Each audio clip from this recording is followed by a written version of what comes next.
Yesu maua. Maua kwa Yesu maua. Maua kwa Yesu maua. Haya. Towe mapenzi. Kama umeguzwa na Yesu sema yes.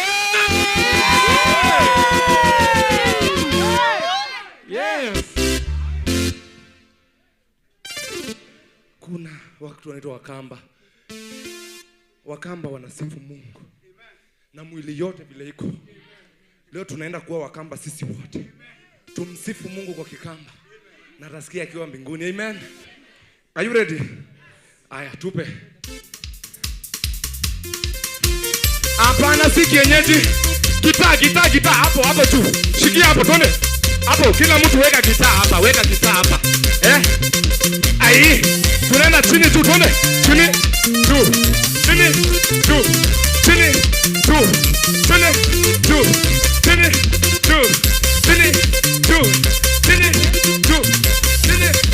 Aya, iti twanga hiyo gitaa ukiwa hapo. Twanga hiyo haya. Twende.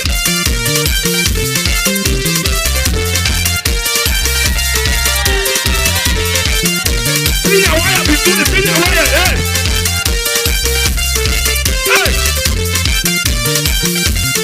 Twende, kama unaweza shika mguu na naibu. Aya, twende.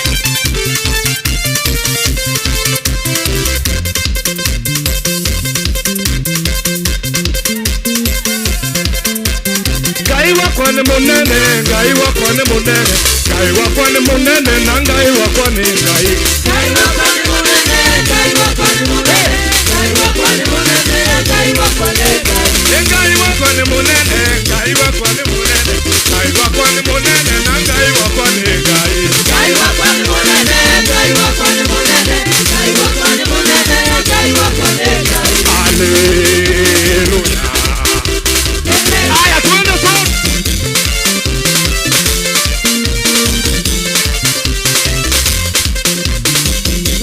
Wakamba.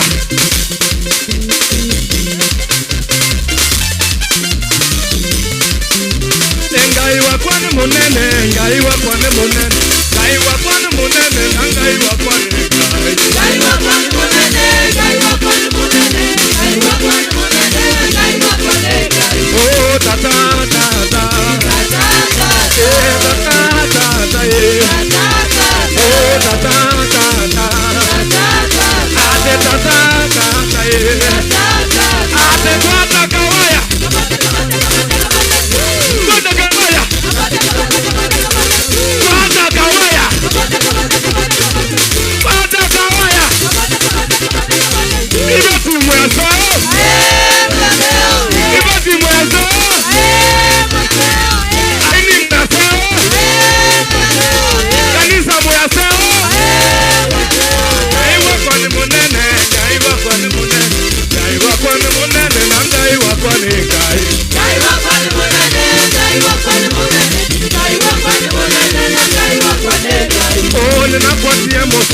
Ninakuatia ngai mwende. Ninakuatia ngai wako, ninakuatia ngai. Ninakuatia musumbe, ninakuatia ngai mwende. Ninakuatia ngai wako, ninakuatia ngai. Ate tata tata. Tata tata. Oh dadi dadi. Dadi dadi. Dadi dadi. Dadi dadi. Dadi dadi. Dadi dadi. Ate uwaibu.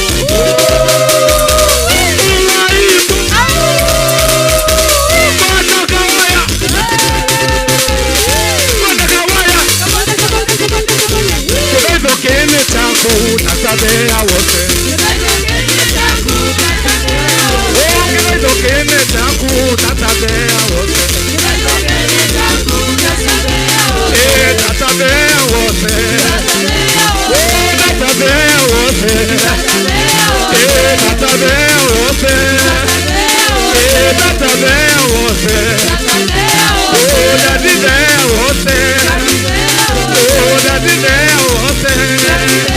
And so we must praise him. Tupige shangwe nzuri na vigelegele.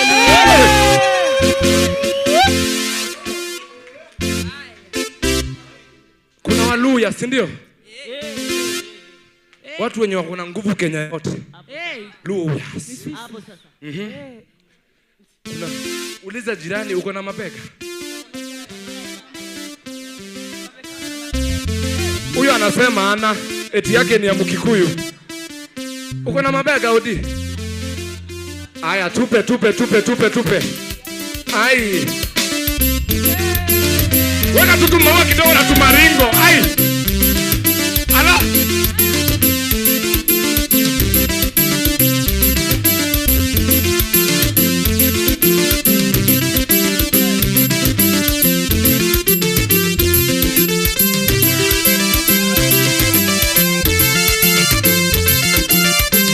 Aya, anika mkono mbele namna hii. Anika tu mkono hivi. Anika mkono hivyo. Aya, inua hiyo ingine twende. Unapigia Yesu makofi, upigi mwanadamu, weka maua.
Eba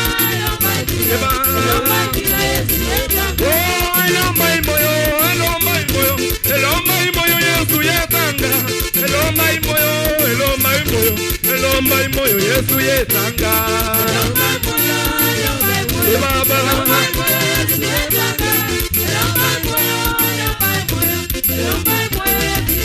oh elomba imoyo Yesu yetanga elomba indira Yesu yetanga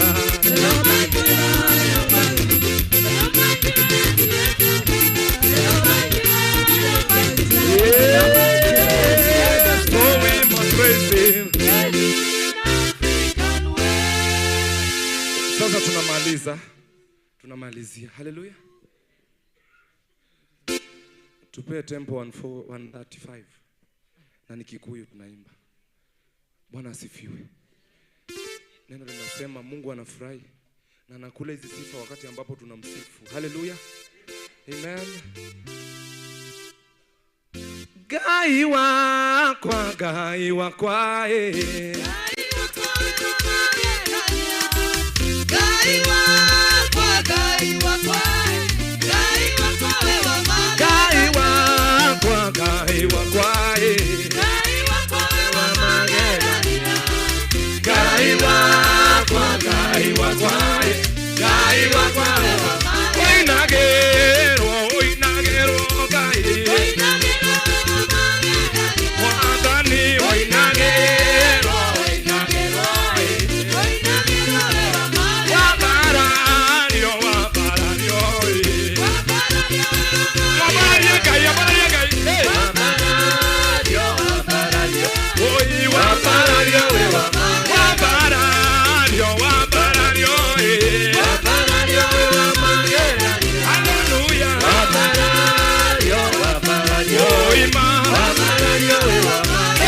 Yesu,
hivyo siku.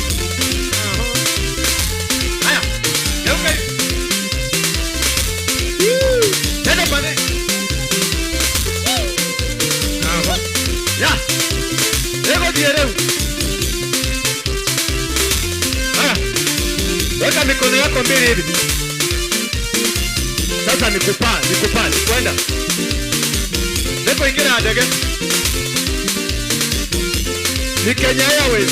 Hapana, usiingie Kenya Airways. Wale watu wamefungiwa kwenda Canada. Watu wengi wamefungiwa kwenda Canada.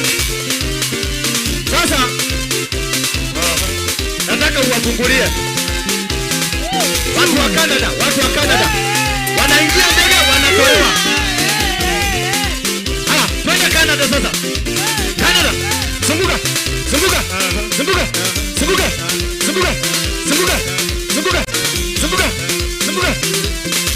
Fika Toronto.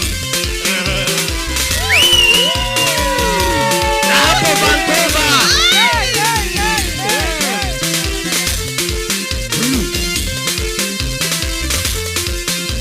Haya, twende Amerika. Watu wa Amerika. Wapi nduru ya Amerika?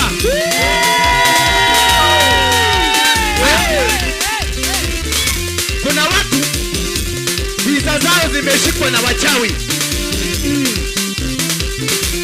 Kuna watu visa zao zimekanyagiwa. Haya, twende sasa Amerika. Tumefungua mlango. Kifungua ndio nimefungua. Twende. Zunguka tu. Pole.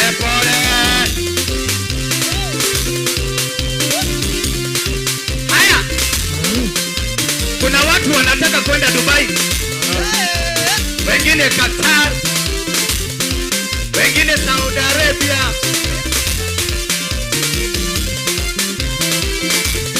Lakini kuna kitu nataka tufanye. Wakifika huko wasifanyike watumwa. Wapate uhuru. Haya, twende.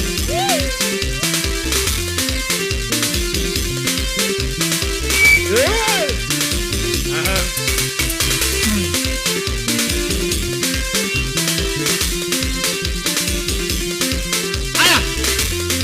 Tulikuwa Githurai. Wangapi walikuwa Githurai? Inua mkono. Tukaambia mvua. Tuhubiri. Na mvua ikatii. Wangapi walienda ikitii? Sasa Naivasha watu wamekufa. Mulolongo wamekufa. Jessica. Alafu tunasikia kwenda Gomasia Kashiroka. Inua mikono yako nikuonyeshe. Nataka nikufundisha kutoka leo venye ya kusimamisha hiyo vitu vyote. Yes. Kuna moja hivi. Hivi. Una stop. Kama polisi. Ambia mvua. Sema mvua. Ninakujua. Wewe umetoka kwa Baba mbinguni. Sisi ni wa ufalme moja. Lakini sasa tumeanza kuua watu ambao tumetoka ufalme moja. Kutoka sasa nimekukataza. Hakuna mtu mwingine utaua.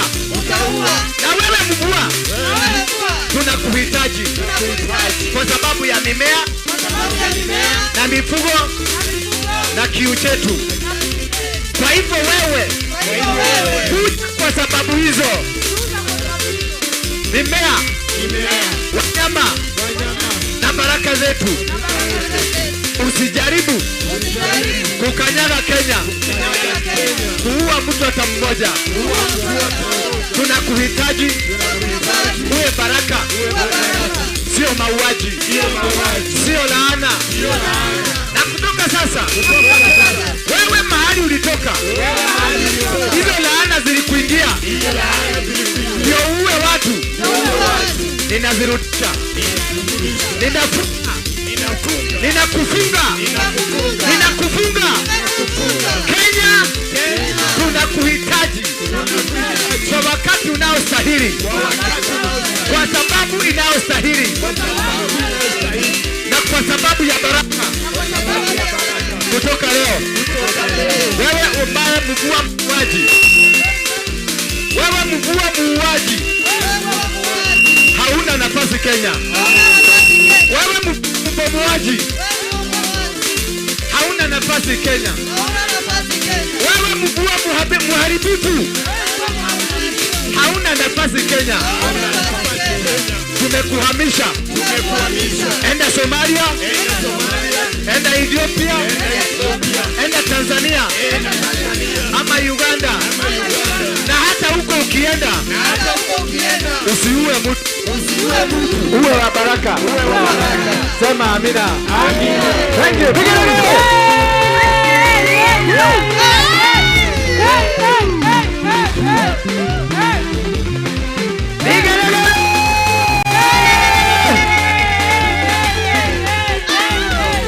Sema, angalia hapa.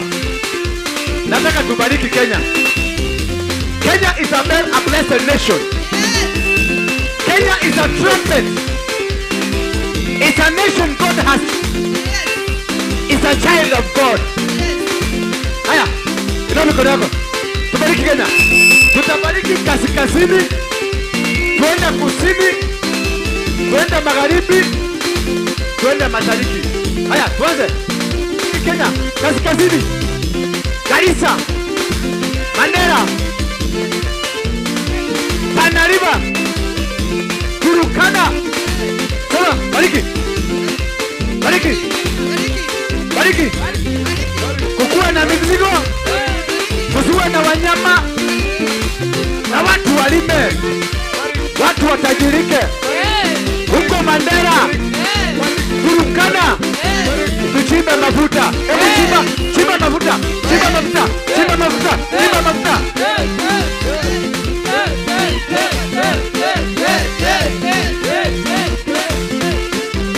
Twende mashariki, Ukambani. Euka huko. Haya, bariki Ukambani. Bariki Wakamba. Bariki Waembu.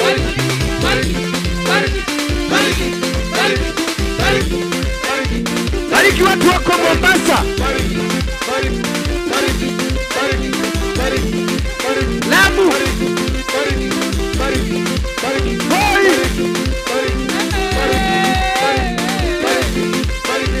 Sema, wabarikiwe.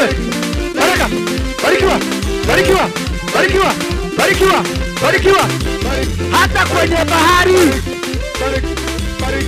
Fanya hivi. Inua kidole moja hivi. Na mkono moja hivi. Kuna hiyo kitu inaitwa cyclone kwa Masiaka. Wanasema wanataka kupitia mlango ya Mombasa. Haya, funga mlango hiyo. Funga, kada.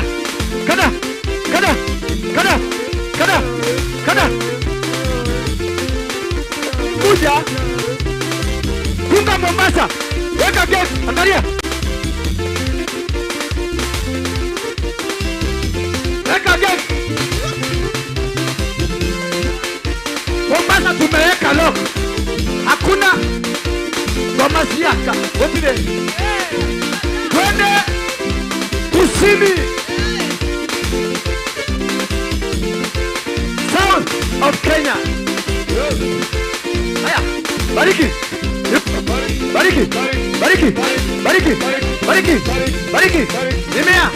Mimea. Ng'ombe, watu, magari, na kanisa.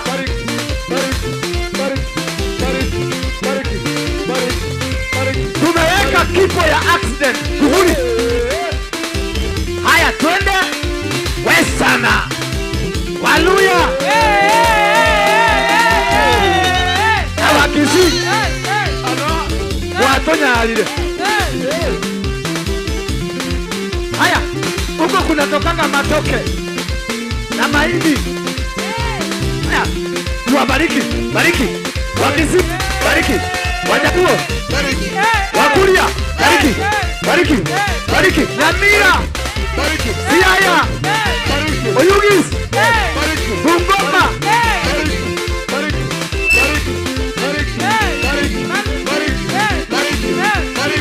hakuna accident, hakuna maji, itaua. Haya, sasa kuja Central. Haya, tuwabariki hawa tu, wasapele tu. Haya, wa Kiambu, wa Murang'a, wa Nyeri, wa Embu, wa Meru, Nyandarua, Nakuru, wabarikiwe, barikiwe, barikiwe. Haya, shangwe na vigelegele.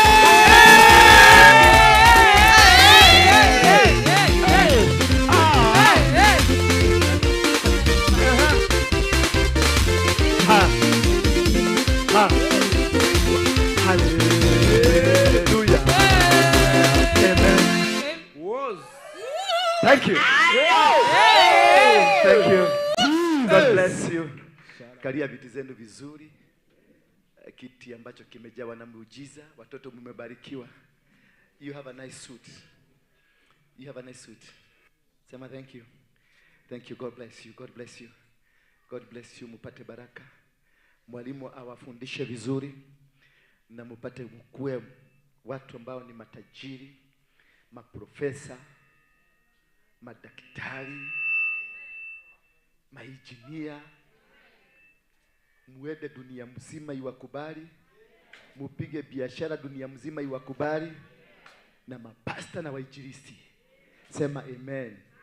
Mumebarikiwa. Thank you. Jaribu kubalance kidogo. Thank you very much. Kama kuna mtu wako happy ni mimi, sema hata mimi niko happy. Wewe ni nani? Ni wewe. God bless you very much.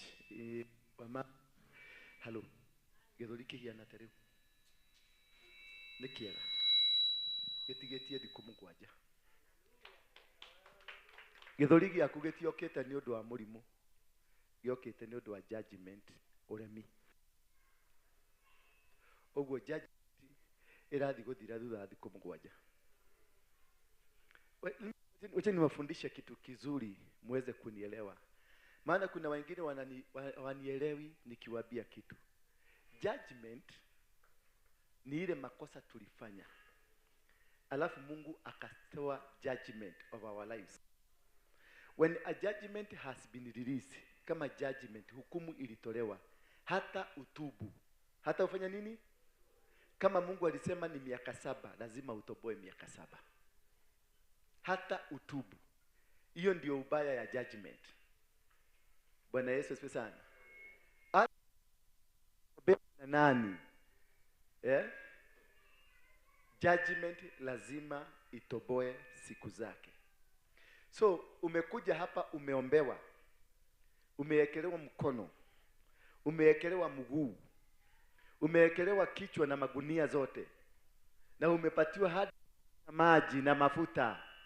Lakini kama you are going through a judgment, either ni kupitia kwa mama yako, kupitia kwa baba yako, ama kupitia kwa mtu yoyote wa familia aliyechangia wewe kubebeshwa hiyo judgment, ama kupitia kwako wewe mwenyewe kubeba judgment, ile siku Mungu alisema utateseka hata urepent, lazima utoboe siku hizo. Na unaweza kuwa judgment yako ilikuwa ukufe, Mungu atawacha utubu. Kama alisema in 10 years you are going to die, kwa sababu ya the sins, the past sins, utasukuma mpaka 10 years zitaisha, hautakufa. Utajaribu kujiua, hautakufa. Utajaribu kufanya jambo lote, hautawezekana. Na ikifika siku yako ya kuondoka, hata uzuie na nini, lazima utende, because it is a judgment. Hello. It is what? It is a judgment. And a judgment comes from heaven. It is a verdict. Hello. Sijui kama mnanielewa. So ukiona nina struggle, mimi kama mimi nilijua ile struggle nilikuwa nayo, nilipigana, maisha yangu yalikuwa magumu sana. Ni struggle ambao nilifanya kwa sababu ya upuzi wangu. I cannot blame anybody. I cannot blame anybody. Wakati niliodeiniwa tukiwa na mke wangu, my ex, tuliwachana na nikamwambia aende vizuri, na tukawachana vizuri. Si mimi si kama wewe ati hamwezi taka kuonana na ex wako. Sasa watu wanafanya nini? Ati hawezi taka, wewe najua nyinyi hamwezi taka kuonana na ex wako, maana ex wako ni adui. You don't make that person adui. Mpende kwa wakati wake. Wakati alikuwa alikudhibiti, alikuwa msaada kwako na alikuwa baraka kwako. Sasa ameondoka, usiende kumtusi, muombe. Si uliona tukiombea Selina? Tukamuombea apate nafuu, Mungu amsaidie, abariki. Na kama kuna kitu nilikuwa nacho ambayo ingekuwa kama inamfunga, nilisimama hapa nikamfungua, asiwe anateseka kwa sababu ya neno moja yangu. Bwana Yesu asifiwe sana. Maana boyfriend yako ule alikuwa na wewe kwa sababu ya zile mahasira, anahangaika kwa sababu ya neno lisema we nawe. Imetosha kufunga mtu. Bwana Yesu asifiwe sana. Imetosha. Ugakuwa tagui. Imetosha hiyo kufunga mtu. We koma shaitani yo mumarayo yo ushamfunga. Mfungue. Just mfungue tu. Hivyo uliona wakati ule wa Saimokei niliita ma ex wangu wote, maana walikuwa wengi. Mimi hakuna mtu anaweza kunishinda hapa na ma ex.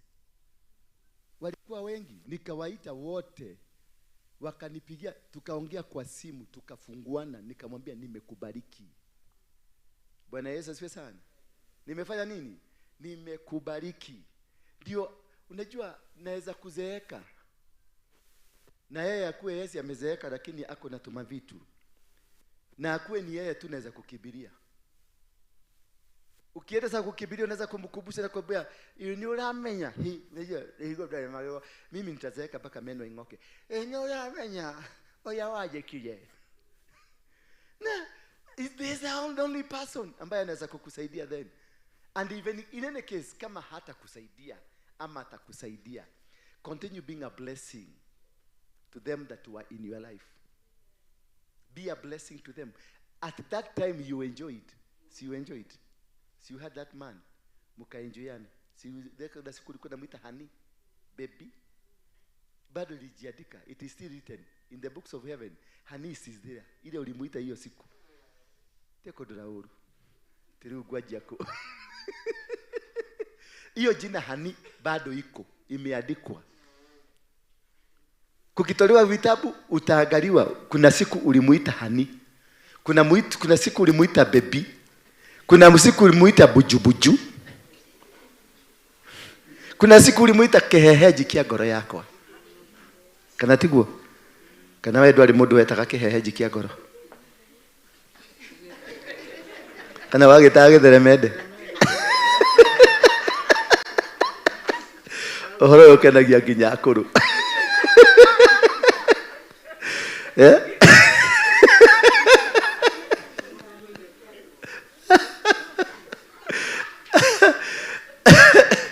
So na sikufungui ndio nipate faida kwangu ama ni turudianwe, na kufungua ndio nikuachilie baraka. Maana kuna maneno wakati tunafanya hiyo maneno, kuna maneno tunatoanga bila wewe kujua. Baby, will you leave me? You are mine forever. Na ukiuliza maneno ulikuwa unatoa wapi? Unakuwa haujui. Unasema, did I say this?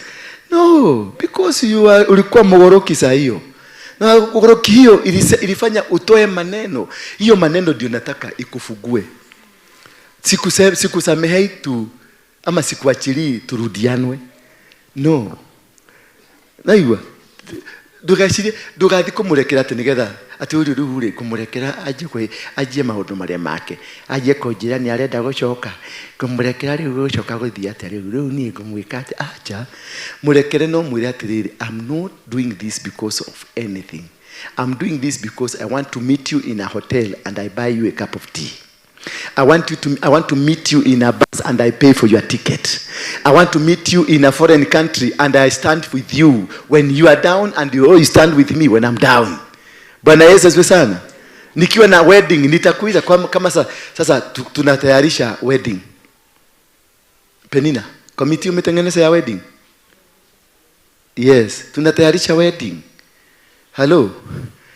Nikiroda wake dorogo ta waje kulia wedding ya nani? Katika ile kutayarisha wedding na mipango yote tunatayarisha ndio tuweze kusaidia katika wedding. Ndio mtaenda muangalie huyu ambaye mnamtengenezea wedding, mnatafuta vikwazo ambavyo vinaweza kuzuia. Sio kukaa tu na kuchanga na kufanya maneno ati tutanunua keki nini. Hapana, kwanza kabisa invite the couple one by one, interrogate them, waulize maswali ndio uweze kujua kama what you are doing is in futile. Maana mnaweza fanya kazi yote kubwa, wakienda honeymoon wakirudi mtu anarudi kwao. Kwa sababu you never addressed the reason for a committee. It is not fundraising, it is to address pertinent issues. Kama mimi ningejua issues singejiweka kwenye maneno nilijiweka. Kama ningejua problems za watu, familia zao, singejiweka, lakini nilikibiria na nikaigiriria maisha na nikaanza kwa sababu niliona tall dark and the beautiful. Tall dark and the beautiful. Na nikachukua na nikapeleka nyumbani na nikaambia baba yangu huyu ndio nimependa. Lakini baba yangu aliniambia mimi sikufanya nini? Mimi sikuenda kwa baba yangu ati huyu ndio nimechukua. Hapana, nilifahamisha baba yangu msichana wa fulani ninamtaka. Naye baba yake akaenda wakiwa na wazee kwenda kufanya utafiti kuunderstand kama hiyo muherega kama tunaoanaga. Nyinyi mliokoka waokofu, nyinyi kaeni mkisema hakuna muherega iko. Ati mliokoka maundu macio ne matene, maundu macio ne magoma. We ni we goma. Weta kwate jokini leto lya githungu ti mutugo wa Mugikuyu. Alafu hiyo jinga mnatoa wapi? Wewe mwenyewe umeitwa jina la kitamaduni, lakini kwa sababu sasa uliokoka unasema hiyo ni goma. Si wewe basi wewe ndio goma. Wewe unaitwa nani? Wajiko. Na wewe? Hiyo ni jina ya Kiokoko. Hiyo ni jina ya Kiokoko. Wewe mwenyewe unasema mambo ya zamani ni shetani, na wewe mwenyewe unaitwa hiyo mambo ya shetani. So who is the devil? You are the devil. Wewe ni shetani. Kana ni atia? Uitako atia wewe? Ikaradi. Ria Gikuyu. Wabugu tondu wari mundu mugo. Na hii majina iko na maneno. Hii majina iko na meaning. Ukisikia mtu anaitwa Wabugu, ni mugaga, ni Bugu huyo, ni mundu wa huyo. Ukigwa mundu etwa Kiarie, the meaning. Ukisikia mtu anaitwa Wairimu, mtu anaitwa wewe itakwate Wagoi. Joki ni kurudishwa. Huyu ni mtu wa kurudishwa. Si alikuwa akakufa. Sasa you alitani. Sasa jiulize, what caused that person kukufa? Ndio wewe urudishwe. Hiyo maneno inaweza kuwa inakufuata. Could it be ndio inasababisha maisha unapitia sasa? Sasa nataka muelewe, Ukristo si ujinga. Ukristo ni upatanisho wako na Mungu, a relationship with God. Jesus said, si kuja kumaliza ama kubadilisha sheria za Musa. Nilikuja kusifanya nini? Kusiweka nguvu. Kwa hivyo sheria za Musa ilikuwa ni the traditions. Kama unaitwa jina, we tawata we. Mutindi ni chinke, ni chao. Ni levi. Kukaa. Umeshida. Na kweli ndio maana una shida kabisa.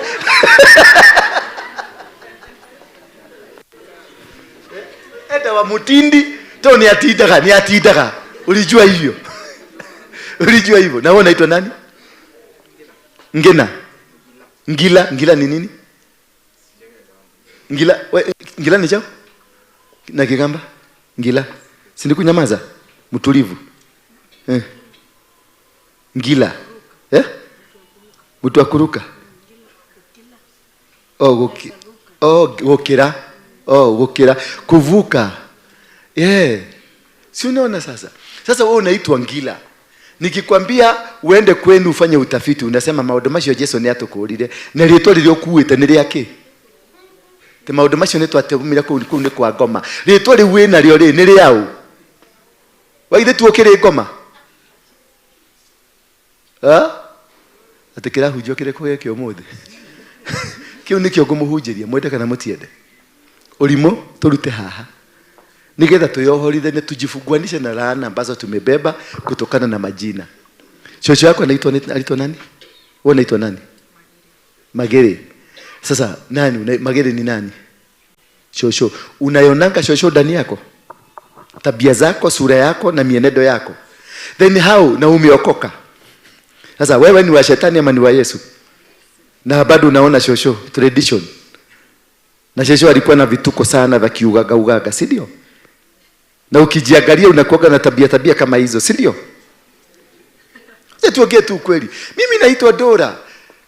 Alafu nikuja hapa niwaambie maundu macio mura kagotwira guko ni twakorirwo ni thakame ya Jesu na Jesu ni atukwireire karegire gukwira ritwa ryaku.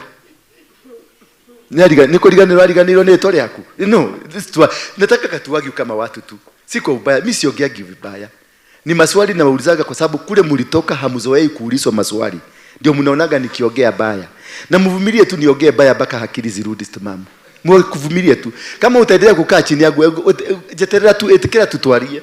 Nikugoese vibaya, ukasirike, ukusikie vizuri, lakini nikwambie nikuweke dosi. Hiyo dosi iende kalipukie. Sikapsusi na mezago inaenda kulipukia kwa tumbo. Wacha nikuweke dosi, ulipukie kwa tumbo. Sasa kama Yesu alikukufia na akamaliza hizo vitu zote, alisahau na jina lako. Na mbona unaitwa hiyo jina unaitwa? Wetagwo rĩtwa rĩu nĩkĩ? Rĩa ngoma. Wetagwo etekerie rĩtwa rĩa ngoma nĩkĩ? Nũ akũrathimire? Nũ arĩrathimire? Ũgĩtiga ukiuma kwa ngoma, rĩkĩrutwo kwa ngoma. Yarĩgire gũcenjio nĩkĩ na twabatithio nĩ tũheagwo rĩtwa rĩerũ. Wakati ulibatizwa ulipatiwa jina mpya? Mbona hukubadilisha hii? Uliwacha ikabaki tu hapo. Nakuuliza, wakati ulibatizwa unaitwa nani ya kubatizwa? Rose. Wakati wa kubatizwa mbona koki haikutolewa? Juu sasa umekuwa mpya, umekuwa kitu kipya, biguni umeandikwa mpya, mbona haukuregister a new citizen of the world? Kwa nini haingewezekana umeokoka? Na Yesu alikukufia na akachukua yote. Na macia mothe ni meherire. Leo nie ndeigua kumuturira mwathani ogoikara wega-ini wake na urakora mundu akurite ritho ta huko kiuma irima. Uri ahonokete. Na ni hinga. I'm sorry for this. Forgive me. Mutavumilia tu kukaa na mimi. Mugugika atia? Wakone mwageririe kunjuraga mukire muri mutikitikire haha Ngai aranjetekeririe ndimwaririe ri mureke ndimwaririe tu nigetha ndimuteithie nigetha tume mathina-ini maria twinamo. Mimi wakati nilikuja kujua, by the time nijue mistake nilifanya kuacha madhabahu hapa Kenya nikibirie Ulaya, kurudishwa nilirudi hapa bio na kamfuko na katrosa na t-shirt. Kurudi hapa nikapata kichapo ya miaka 7 ya mateso, kuteseka 7 years. Na kuna mkolino mwenda wa simu, mkolino sema mkolino mwenda wa simu, mwenda wa simu, kwa sababu ni mimi nilimuita mwenda wa simu. Kama mkolino kalikuwa kamevuja kitambaa ya red, kalikuja kwa gate, kakagoka gate, kakagoka gate, kaenda nikakambia nike kaya ngaterere awa kwara komagarukira nyoko narireka nyakamugwaja nyokorera ngemwana ndilimuita ubwa guiye no hera hau jeheria wana hau nyokomenya ndire ngui nyokomenya ne Jehova wauga na kakaeda. Miaka 7 nimekula shida. Ukiona nimesimama hapa kwa hii madhabahu, unajua huyu mtu amenyoroswa vizuri. Nikiona galimwe nasikia kama naweza lipuka nikikupatia kasi alafu unakataa. Because najua venye utafanywa. Nejoe uroko hinyu. Na lemwe he akeherehere kiige. Tulia, Mungu akuinue vizuri. Tulia. Mimi nilikuja na kiherehere ya wokovu. Tukaweka crusade na Don. Tukaanza tukaweka crusade, tukajenga kanisa pale Don Home. Na tukanunua machuma tukaweka, lakini kalikuwa ka center kakukunywa pombe. Because tulikuwa na kiherehere ya kutongoja wakati wa Mungu ufike.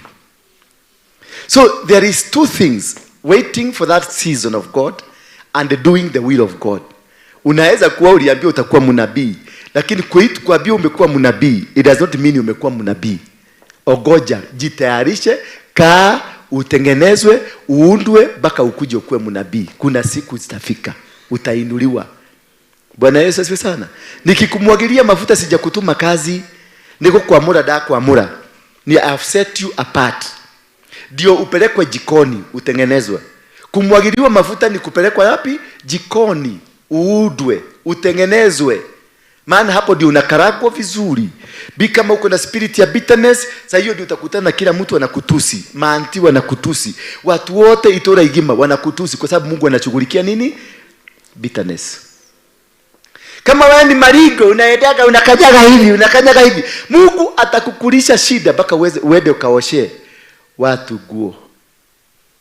Na katika hiyo kuoshea watu nguo unakuta mama shoshua mmoja ama antiwa huko ni HIV na ako na vidoda mwili mzima. Sasa unatolewa nguo zote, unaambiwa nini? Alafu Mungu hao watu wanatoa huyo mama, unamuona ndio ule na nguo zake ndizo hizi unaosha na hauna glove. Hapo ndio unaita Mungu unasema gai, na hauna pesa.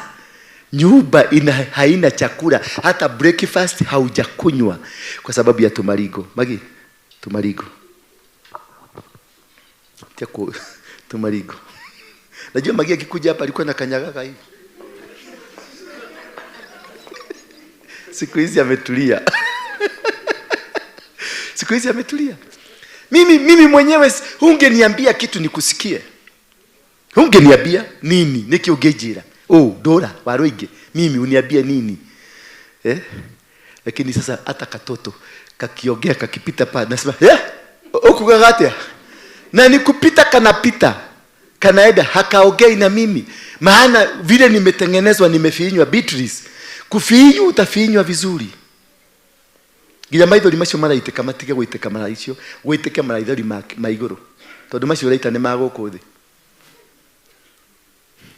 Kuna tofauti ya machozi ya biguni na machozi ya wapi? Na Mungu akiona huko na migi ya dunia, kwa sababu anataka kuweka ya biguni, anakusababishia itoke yote. Utafiinywa yote itoke. Sasa wakati utakutana Beatrice ya kilia, unaona anakuogeleza tu, unaona machozi iko na makego, kega. Pako namuuliza, why are you so happy? Na ni machozi. Why are you so happy? Anambia, the glory of God is in me. Hallelujah. Bwana Yesu asifiwe sana. Mimi kwa sababu nilikuwa natembea na magari 12 Mercedes Benz brand new. Singekalia kari ati ya mutumba. Nilikuwa nasemaga, niwaambie venye nilikuwa nasemaga, ningeikarira gari ithurerie. That is what I used to say.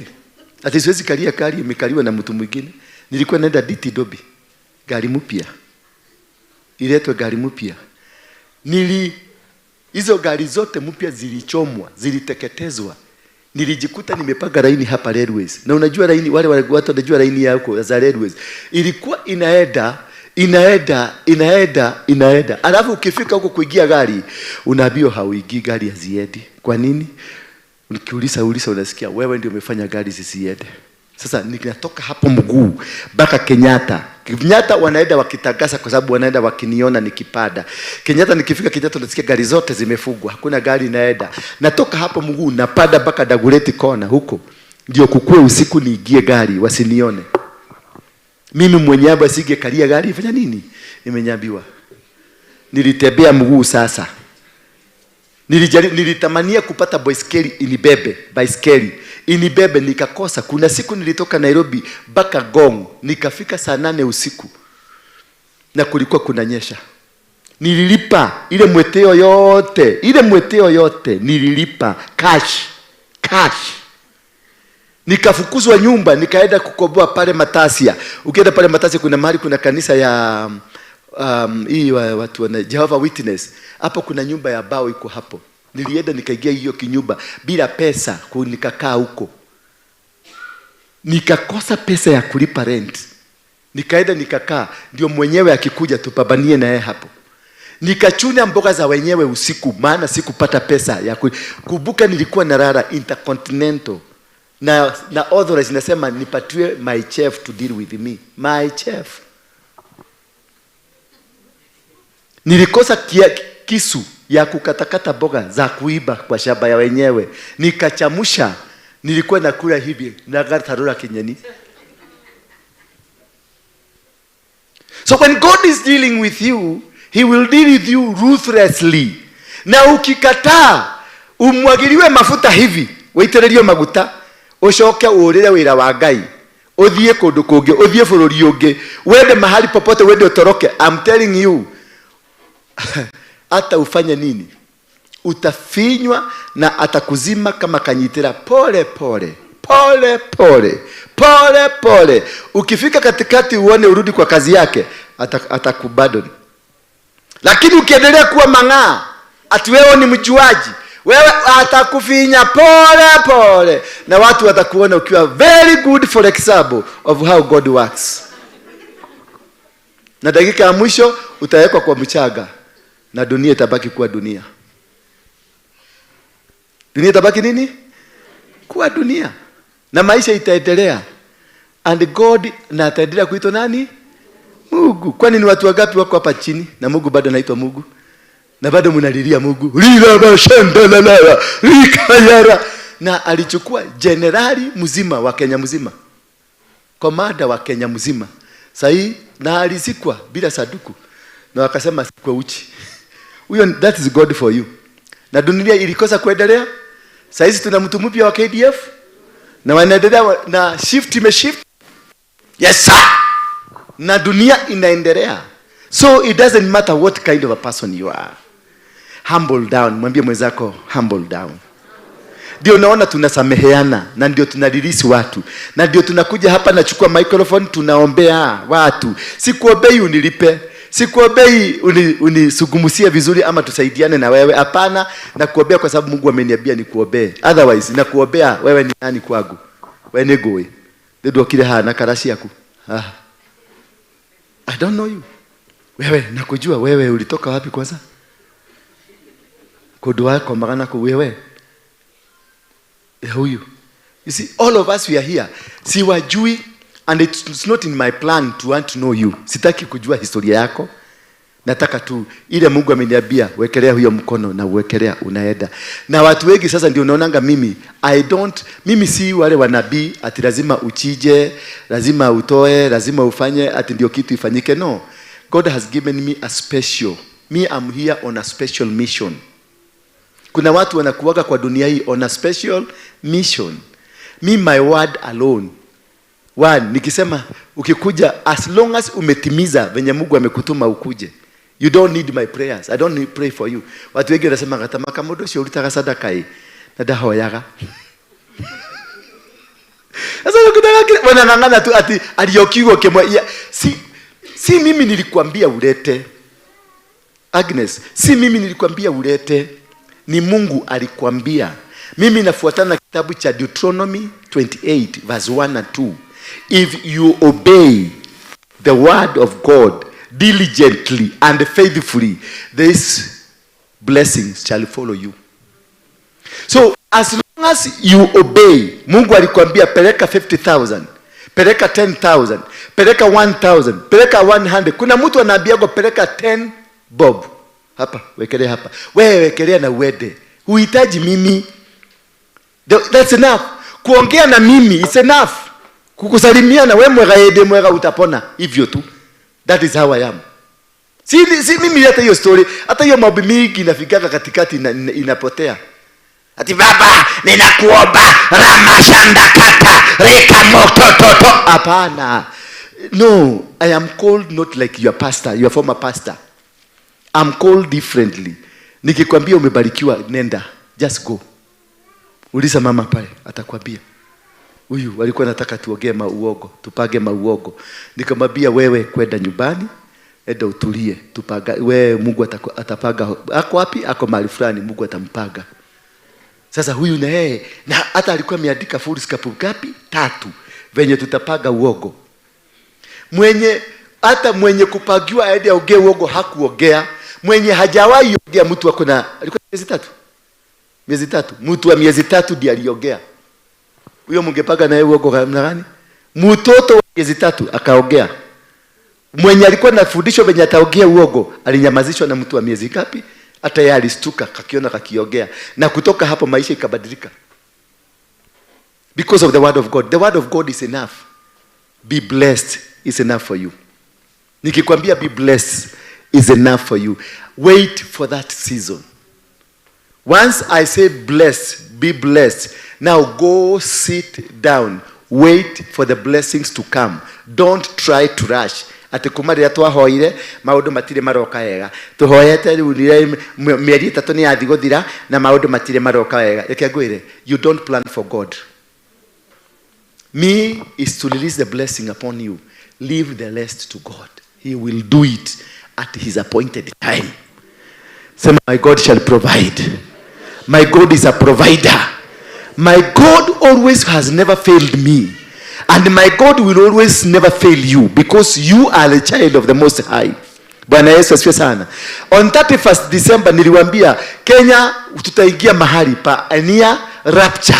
Si niliwaambia kutakuwa kubaya. Nikaambia muombe sana. Nataka uniambie rapture ni nini? What's rapture according to you? Wale wamesoma sana walokole. Rapture. We are here with the word rapture. What's rapture? Una imagine what it could be a rapture? Kulingana na description. Ni maneno itatokea. Kibunga kimameno vitu vitatokea mpaka unashangaa. Hebu piga picha ya watu wa Mai Mahiu. Saa 8 usiku. Bibi anakuambia ninasikia sauti huko nje. Na yeye kwa sababu ni mzee unachomoka na paga. Kuchomoka tu na paga unasikia maji imekubeba. Kuenda hivi unasikia nyumba nayo imebebwa. Sasa unaangalia nyumba yako ikienda hivi, wewe ukienda hivi, unaangalia mke wako ndio ule, tu vitoto wako ndio vile, unaona mbuzi zako zikienda, ng'ombe zako zikienda. Yani kila kitu you cannot be able to control. Hiyo ndio rapture. And that is what will happen during the day of rapture. That there is nothing will make sense to you. Nothing will work for you. Nothing. Hakuna kitu hata moja kitaenda pamoja. Things will be illogical in your life. That is what we call rapture. Na ndio nilikwambia it is near rapture. Tumeonyeshwa for example tu na hapa. Na itakuja. Kwetu jana tulikatwa. The entire of Rongai hakuna barabara zote zilijaa, daraja zote zilijaa maji. Sasa mihahe yote tulikuwa nayo ukatulizwa kwa nyumba ukakaa. Unaangalia TV mpaka unaangalia Naija movies. Bwana Yesu asifiwe sana. So what I'm trying to stress here, jaribu sana kuwa mpole. Gari kubwa, kuwa mpole, mtengenezwe. Hapa tulikwambia, hapa ni garage, unatengenezwa. Koki, ukubali tu ufinywe. Kubali tu, najua uko na experience ya makanisa mingi, kubali tu ufinywe. Najua hata wewe umetoka na kiokoko mingi na Waroigi aliokoka just the other day. Kubali tu Waroigi akuwe kiongozi wako kwa sababu Mungu amesema hivyo. Mungu afanya nini? Huyu alikuja hapa na kora hapa, anaitolea kule kwa milango, ndio asijulikane ni pastor na siono na kamera, wale watu wa wokovu wasimuone. Nikamkuja hapa nikamuuliza, hakara yako dogeshoki. Ngona mama imejikuja. Mnanisikiliza lakini. Kuna point tu nataka niwaelezee, because I want this church to grow. Na si umati mkubwa tunataka timu grow, tunataka kukuza, because you are going to travel all over the world. I was told by God to raise a generation that will take the word. Si ya kwenda kutafuta kazi huko. I'm not raising people ambao wataenda kutafuta kazi. Na kama ni wa kutafuta kazi hapa nina cancel. Uga cancel. I'm raising pastors, bishops, apostles, prophets, and all manner of people that will go to Afghanistan, that will go to Saudi Arabia, that will go to Kuwait, that will go to America, that will go to Australia to take the word of God, to go and preach the word of God, not to go and work there. And that's the mistake I tried to do. I went huko kutafuta kazi, nikapata kazi ya watchman. Bwana Yesu asifiwe sana. So I'm not raising a generation ya watumwa. I'm raising a generation that is going to liberate. Liberators, trainers. I'm training trainers of trainers. Ama hiyo ni kizungu mzuri? Trainers of trainers. People that will go and train. You will be sent to Afghanistan. You will be sent to Saudi Arabia. You will be sent to America. You will be sent to Australia. You will be sent to South Africa, Rwanda, Burundi, all over, where you will take the word of God. So that is why you are required to be patient. Mutulie. Mumetagataga, mumerukaruka makanisa mingi, mumerukaruka. Sasa fanya nini? Tulia. Na hivyo ilimo. Nenyoriani. Tulia. Hai. Wamogi. Huyu. Hai. Yes. Ufanya nini? Utulie. Wacha kurukaruka. Tulia. Mungu akulete vizuri. I may not be qualified to be your pastor, but for this time, I am your pastor. Hallelujah. I may not be so qualified, so holy. No, you're looking for a holy man, a precious man, a person who speaks in tongues. Naweza kosa kuongea, ile tongues naweza kuongea nazo ni Kisii na Kikaba. Na utasikia tu, kwa hivyo hautahitaji interpreter, utasikia venye nimesema. So I may not qualify to be that good pastor, that good orator, mwenye anajua kuongea maneno mingi, lakini neno ile moja niko nayo kwa mdomo yangu ina uwezo wa kubadilisha maisha yako. Bwana Yesu asifiwe sana. Na nina uwezo wa kufuga maisha yako kabisa. Kabisa ni kuroko. Au tu wewe utile kodoladi. Na nimemaliza na nimeenda. Na hivyo ndivyo kutakuwa. Hivyo najua kubariki hata Qurani na. Kwa hivyo all these are given to us.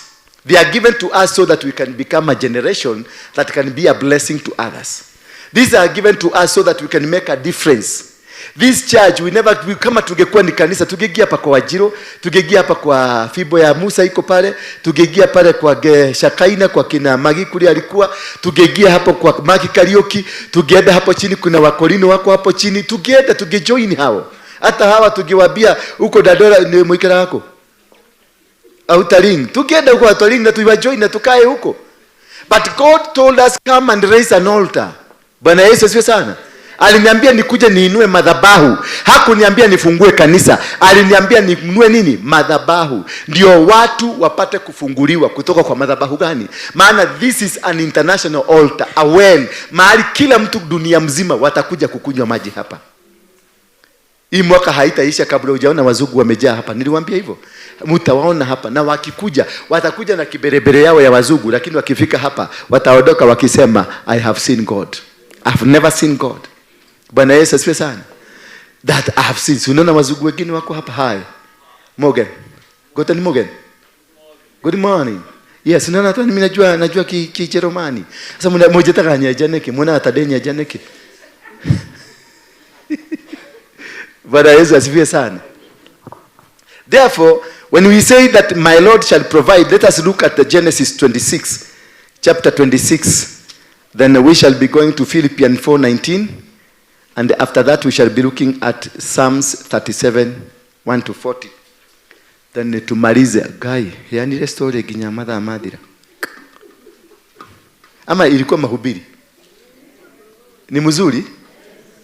I want sitaki kuwa that preacher ati tuanze nimeondoka hapo. Nilikuwa nimejaribu kujifundisha kama wahubiri, nimeona I'm missing the target. I need to speak to you. Si mumehubiriwa miaka mingi. Siwacha, let me speak to you. Niongee na nyinyi, niwaambie this is what we need to do. This is where we need to go. That milango inafunguka. Sasa hizi tumesema hivyo, umeona tukifanya hivi, fungua milango ya Canada, tuma mtu sasa uone kama kuna mtu atarudishwa na ndege kwa hapa. Hivyo tumefanya. Tuma mtu uone. Unajua Canada si visa unanyimwa. Canada unapatiwa visa lakini kwa ndege hakuna kuenda. Ukiingia kwa ndege unaambiwa shuka. Unaenda wapi Canada? Shuka kwanza. Na huko na visa ya miaka 10. Bwana Yesu siwe sana. Afadhali Amerika wanakuwa wamepatiana. Wamesema leo tunapatia watu 10. Sasa wanakuja wanapatia wale 10 wakisha. Wao wengine wanakuangalia, what's your name? Why do you want to go to America? Unaanza, unajua ulikuwa umetrainiwa venye utaenda kusema, unaanza unasmile kidogo hivi. Leo ushanyimwa kitabu. Kwa sababu wanataka kutengeneza pesa. Nimefungulisha hiyo milango yote ya visa.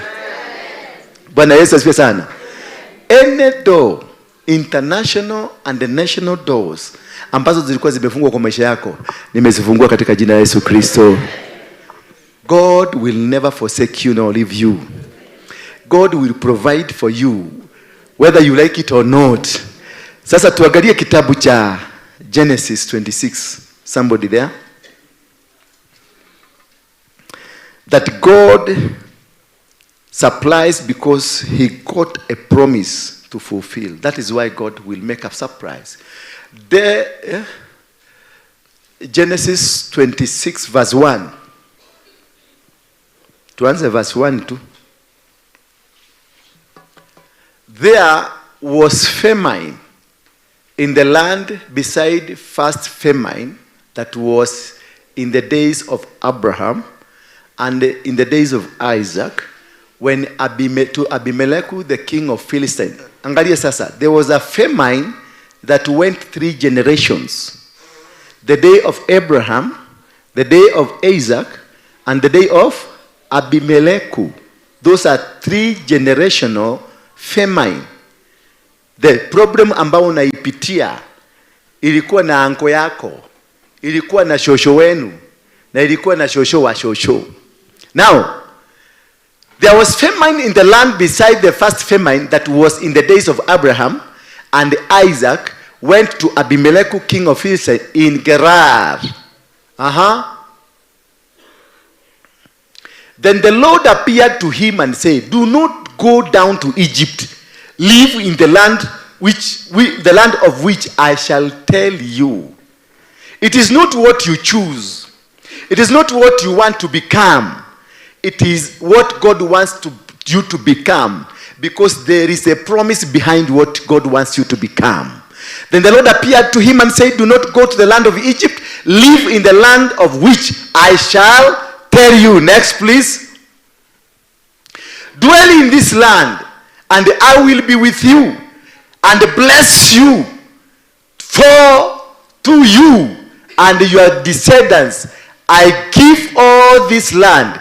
I will perform the oath which I swore to Abraham.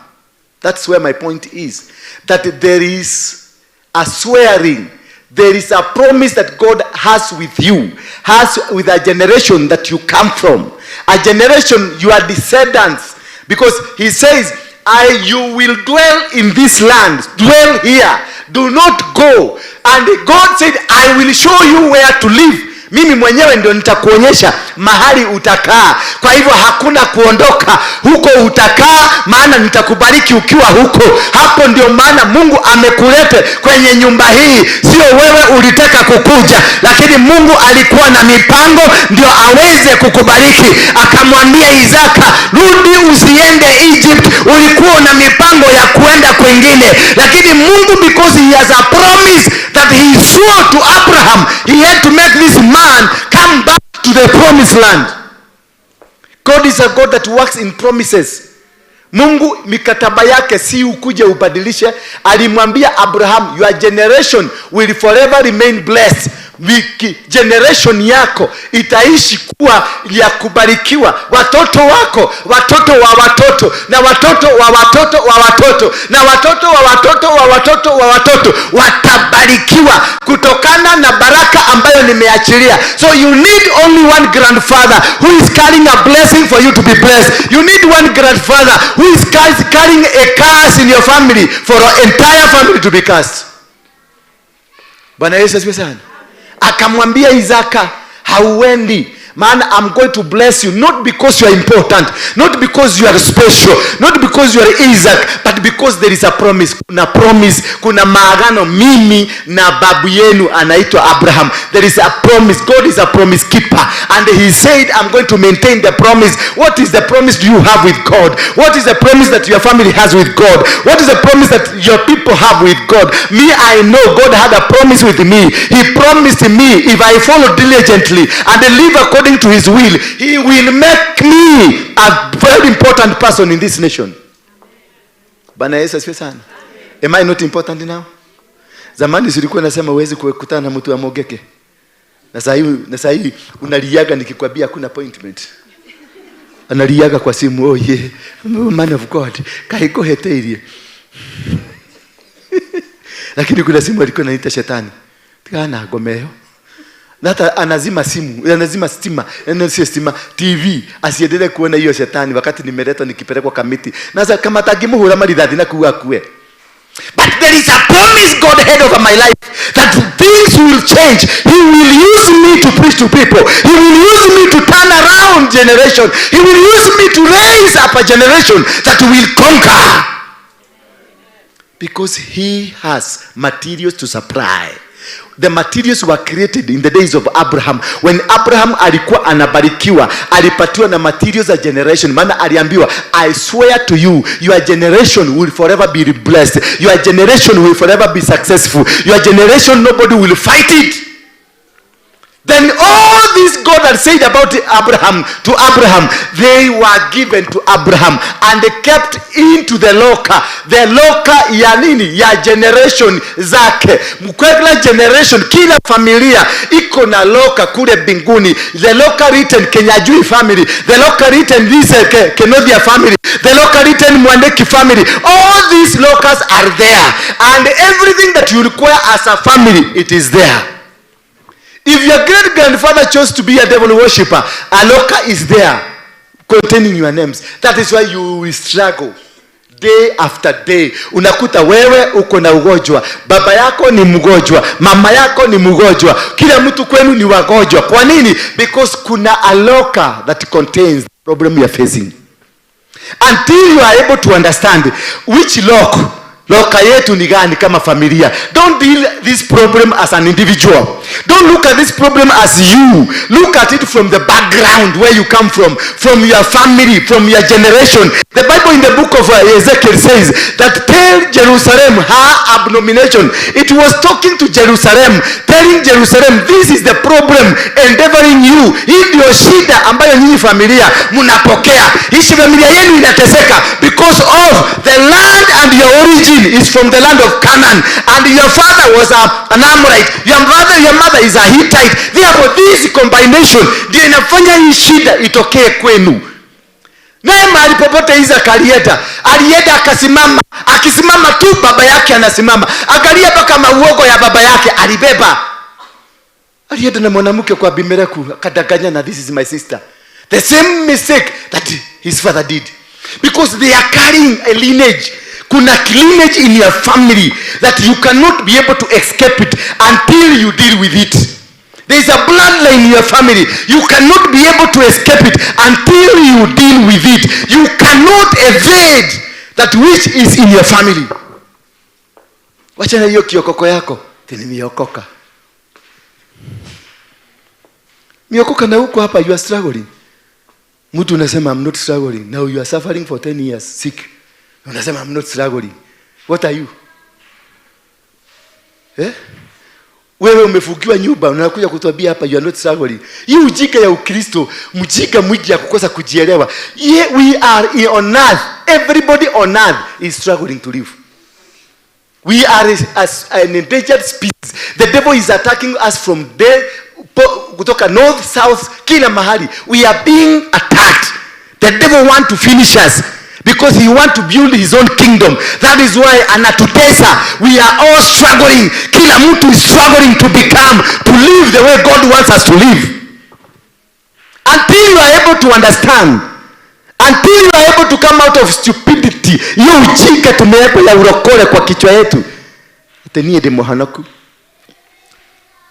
and you have not tackled the problem of your family.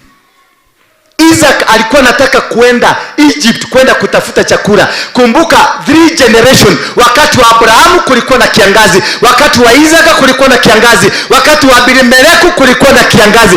But God told him, you are not going to Egypt. Utaenda kukaa huko mahali na kutuma. Utaenda kule alitumwa. It was a desert. It was a place where you cannot harvest. You can place ambao hauwezi kulima. Lakini God sent back him. Why? Because he had a promise. God does not respect man. He respects the promise, his word. The word he talked. Maneno ambayo Mungu aliyasema kwako. Those are the word that he will come to fulfill, to respect, not you. Wewe ni kamonyogoro tu kadogo sana. Isaac was not blessed because Isaac was good. He was blessed because there is a swearing between God and Abraham. Kuna kiapo kati ya Mungu na Abrahamu. Hiyo ndio ilifanya Jakobo alibarikiwa. Wakati Jakobo alikuwa na matatizo na shida nyingi, wakati alitorokea brother yake akaenda kwa baba yake, kwa uncle Laban, kurudi nyumbani akiwa katika njiani akakwambiwa na the same God that spoke to Isaac, akamwambia kumbuka ile kitu, urudi mahali wakati ulikosana na brother yako, urudi mpaka mahali hapo. And God changed Jacob. He renewed him. Why? Because of the covenant he had with the grandfather. Na wakati alirudi akabadilishwa jina, ikaitwa Israel. Na kutoka hapo akamtumwa akaenda mpaka Bethel. Alipofika Bethel akaambiwa lala sasa. Alipolala bingu ikafunguka. Why? Because he is carrying a new name.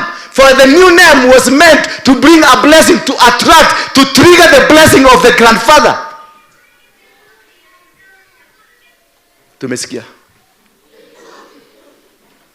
So the main aim of mtu anaitwa Jacob kubadilishwa jina, alikuwa anabadilishwa jina ndio atrigger the blessings of the grandfather, because there is a swearing. Kuna kiapo, na kiapo lazima kitimike, na kiapo huwa kinafunga. Bwana Yesu asifiwe sana. Kiapo kinafanya nini? Kinafunga. Sisi wa Mungiki tulikuwa tunakula kiapo, na hiyo kiapo nilifuatilia nikakuta mama yangu alikuwa amekula kiapo, nikafuatilia guka yangu Warwenge alikuwa amekula kiapo. Kwa hivyo kiapo ambacho kilikuwa kinafanya kazi si kiapo changu, ni kiapo cha my grandfather. So kile kilinifunga maisha yangu, kilifunga nani? Aliyenifunga maisha yangu ni my grandfather. Mateso ambayo nimepitia kwenda jela mara 52 ni my grandfather. Mateso ambayo nimepata ya kupigwa marisasi ni my grandfather. Mateso ya kukaa na kupata na depression ya miaka 7 ni my grandfather. So who can I blame? Can I blame you because you are my wife? Ate tigadanyi tanirene oyo na kwa makoro mena maudu moru. Tigadanyi tinenye dare kuma danyi tena maudu mokoshio nigwa mathina makwa mabiri. Gutire ni kihumo giakwa nikyo giatumire tunyitane nawe. My source ndio ilinipeleka, maana I am operating on a generational curse. When you are operating on a generational curse, you will be attracted to curses. You can never be attracted to blessings until you are able to realize the problem. Ndio ukate that generation, ndio uingie kwa another generation. Bwana Yesu asifiwe sana. Wakati wazungu walikuja, walitupatia maneno majina yao. Why? It is not that they wanted us, but they wanted you to subscribe to their altars. A name given to you, Rhoda, is a name that is associated na wao na their altar, because that is their original names. Wewe jina yako ni ya Kikuyu.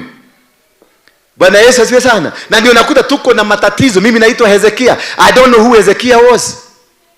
Ni Biblia tu nimesoma juzi nikasikia alikuwa nabii, na of course mimi ni nabii. Kama mtu anataka yeye anatamu nabii. Do I look like I'm a prophet? Can I prophesy? Can I prophesy? Prophesy, Papa. Can I prophesy? Pana muji. Prophesy. Prophesy, Papa. Si msaidie mniombe nikuwe na sarakazi kama hizo. At least mchangamkage kidogo. Watu wako na vituko. So, being attracted to a wrong man. Na ndio naambiaga wao nyinyi mnakuja hapa kwa Toro Dakad hadi Sam.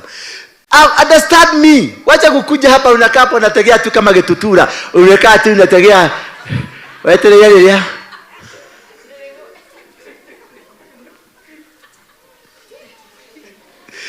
Unasikia ni watu nafugua. Unasikia nafugua kina Selina, ninafugua kina Priscilla, ninafugua kina nani, akina Wagari, nafugua kina nani, akina meta watia. Ni game adike likanode. Na unang'ang'ana kukuja, ndio ujolie ndike kira tumajo hore asio.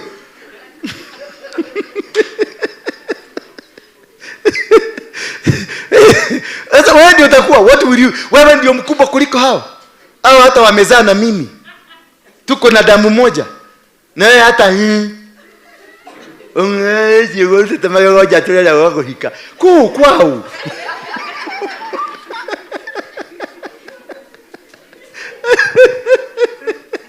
Ndio wewe modhuri wa miaka 40 voda godina igore. Ai miaka yote ikale tatale mutumia. Wewe wote kama mutumia. Wewe urejiro kwa lereko. Sasa kimuzee kama gigi unakojea miaka yote tena unamtumia dagete. Si ujiulize kwanza ni kwa nini mjamaa hana bibi? Kwani unataka?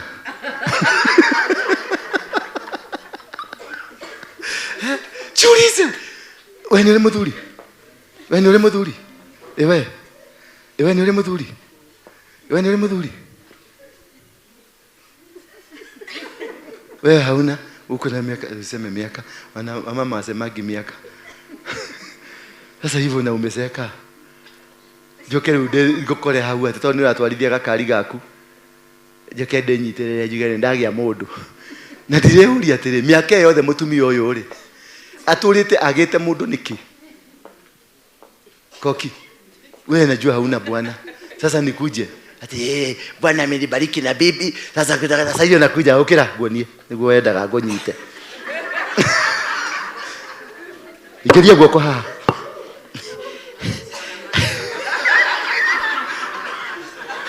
Sasa angalia mama kama huyo mwenye amezeeka na mimi mwenye nimezeeka.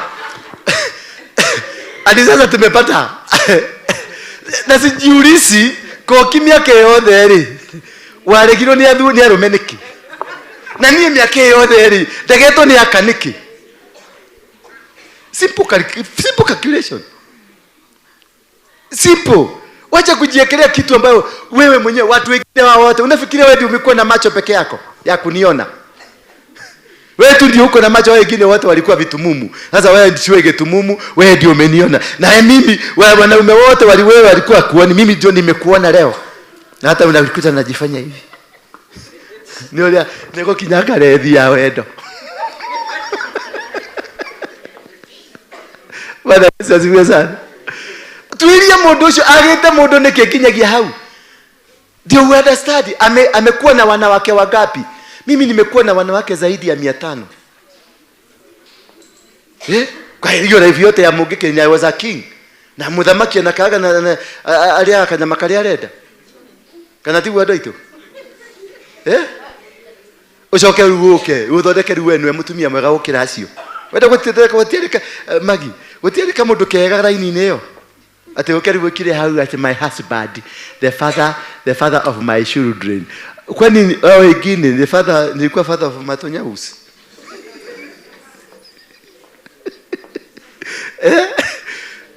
And act to understand. Baraka za Isaka hazikuja kwa sababu ya Isaka, lakini Mungu alikuwa na promise na mtu anaitwa Abraham, akaswear akamwambia, your generation forever itakuwa blessed. Hakuna siku mtakutana na maadui wawashinde. Hakuna siku utalima ukakosa. Hakuna siku utaenda mahali ukakosa kufaulu. Anywhere you go, mahali utakanyagisha miguu utamiliki. Why? Abraham alitii Mungu, akatoa dhabihu. Aliambiwa na Mungu, give me your son, the only son that you have. And that one marked is Abraham, akawekwa mark that forever I mark you with a mark of blessings. Na kuna wengine wetu ambao tuko na mark ya laana. Hapo tunataka uanivei ujue, why is this not man blessed? Why is this not woman blessed? There is a mark in you. There is a mark in your face ambayo ina dictate your life. Na ndio unaona shetani anakuja kutuweka nini? 666, a mark to dictate how they will rule you forever. So when you have a generational mark of blessing, hata watoto wako, hata uzalie ndani ya choo, hata uzalie ndani ya mkuru kwa Ruben, your children will forever be blessed. Bwana Yesu asifiwe sana. And that is what now God is coming to connect you. You who has been carrying curses. When I discovered the problem ambazo nilikuwa nikiendelea nazo, nilienda kwa Harrison na nikamwambia, this is a problem. Tukakaa tukaomba na yeye akaconfirm, akaona kweli the problem, akaniambia sasa inua dhabihu. Nikainua dhabihu. From then kitu ya kwanza haikufunguka, si doa ilifunguka, kanisa lilifunguka. Na nilimwambia sasa nataka kuoa. Akaniambia, sikiliza, ukioa kwanza. Akaniuliza, yule wa Amerika mumeachana? Nikamwambia tuliwachana. Akaniambia ngoja kidogo, penye naona si huyu usipopaga vizuri anaweza kukuja alete fujo. Akaniuliza, na hao wengine wote mumeachana vizuri? Nikamwambia si vizuri vile, lakini tumeachana. Akaniambia, basi nenda kwa hao wote, moja baada mwingine, utatuane na wao before you get yourself kakaba kengine kakufuga mambo ingine. Maana kila mistake you make ni kakamba. Every mistake you make is karob. Sasa tukabiana na yeye, nimeanza process. Nikaenda kwa Saimokei, nikatakasa, nikaambia sasa, kama wewe ni ex, produce yourself. Because wengine siwajui, lakini nyinyi mteteaga memory, ni muririkanaga. Walijitokeza wale wote mpaka wengine wauliza, onawe. Niambia, tulikuwa na wewe wapi? Ukubuki Nakuru Shababu? Nakumbuka nilikuwa Shababu, lakini sikubuki huyu. Lakini kwa sababu amemention Shababu, nikamuuliza nyumba gani? Ananiambia, unajua ile nyumba ilikuwa imepigwa plaster, ni ya matope lakini imepigwa plaster. Najua huyu ni kweli ni wa huko. Na hata mwingine akakuja. Si mmewaona watu hapa wamekuja? Walikuja mpaka hapa nikawa introduce. Na sasa hizi wametengeneza WhatsApp group wote. Wametengeneza WhatsApp group. Kama wakati naenda crusade naonaga wamechaga tu pesa, wananiambia daddy, the crusade yokahujeriado. They are all blessed. Wanaendesha magari. Mimi siwezi tembea na wewe ukosa kuendesha gari mzuri. Applications. I want to be part of it. Bwana Yesu asifiwe sana. What I'm trying to tell you is that God only provides supplies for your needs. He told Isaac, usiende, where you go, mahali nimekutuma, where hapo nimekutuma, wende, maana I will provide for you. It is a promise of God to Isaac. Now there was famine in the land besides the former famine that was in the days of Abraham and Isaac, and went to Gerar. Abimelech, king of Philistine, and the Lord appeared to him and said, do not go down to Egypt. Dwell in the land which I shall tell you. Sojourn in this land, and I will be with you, and will bless you. For to you and to your offspring I will give all this land. To you. And na ukumbuke si land Isaac anajua. It is not a land that Isaac knows. He was told to go to the land he will be shown. So if you are patient to wait for God's command, he will show you what next. What is the next move? Once I come and we pray together, don't harass God. Just go and sit down and wait. He told Jehoshaphat, sit down and see the deliverance I'm about to bring to you. Just sit down. Go wait for me. I am going to do something that you've never done. I am never going to do something you've never witnessed. He told Isaac, search unto this land that I'm going to show you. Not the land that he had shown him. Amwambia, search unto this land I am going to show you, and in this land I will give it forever to your generation. Remember, this land was being occupied by the Philistines. Now ilikuwa na mudhamaki anaitwa Abimeleku. So when he went there, he went and was told by God, nenda ulime in the desert. Imagine God anakuambia in the desert, when the ulime, there was nothing to show haya that the rain can come. There was nothing. Na akaenda, watu wakamwangalia, wakaona mjinga, wakaangalia, wanamwangalia Isaka, wanamuuliza, wewe mtu umeteko? Wewe umetedo doli wa kiongo. Can you imagine where there is no rain for 3 generations? Alafu unakuja na kiberebere, unasema nakuja kulima. He came.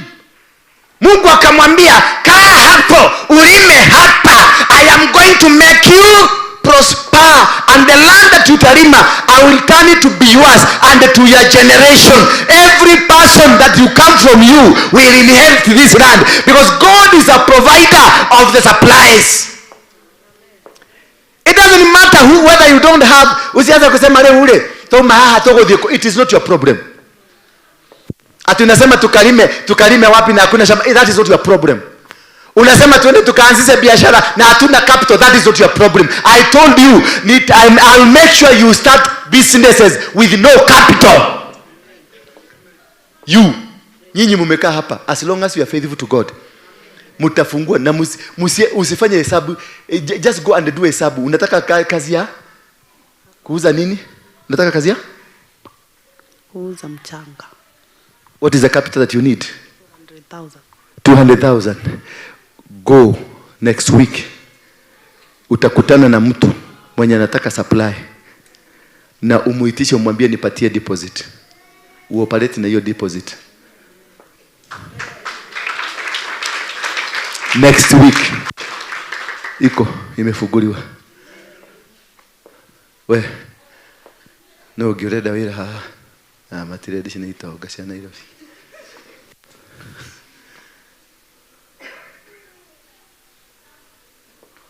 Kazi yako iko aje sasa?